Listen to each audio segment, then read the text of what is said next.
အားလုံးပဲမင်္ဂလာပါတူငယ်ချင်းတို့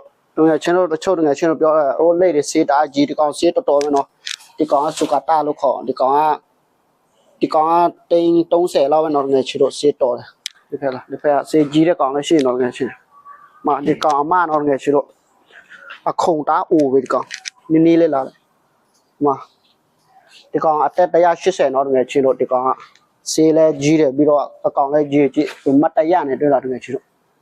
တာမြင့်တယ်ဒီကောင်တော့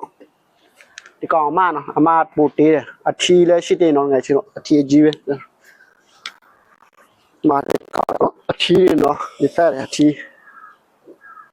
အကြီးဆုံးကောင်နော်ငယ်ချင်းတို့ဒီမှာကောင်မတရားဆိုတာအမြင့်တယ်ကောင်ကြည့်တူမတရားမယ်နော်ငယ်ချင်းတို့ကြည့်ထားနော်ငယ်ချင်းတို့တူမတရားခိုင်းတယ်ချစ်ရှာလေးပဲဒီကောင်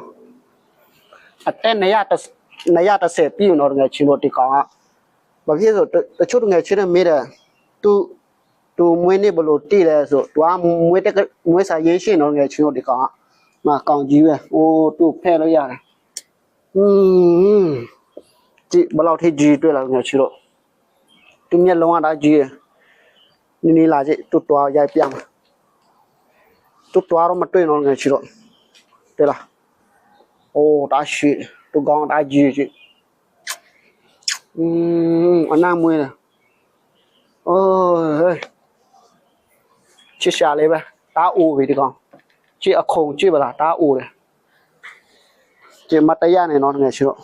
သူမတ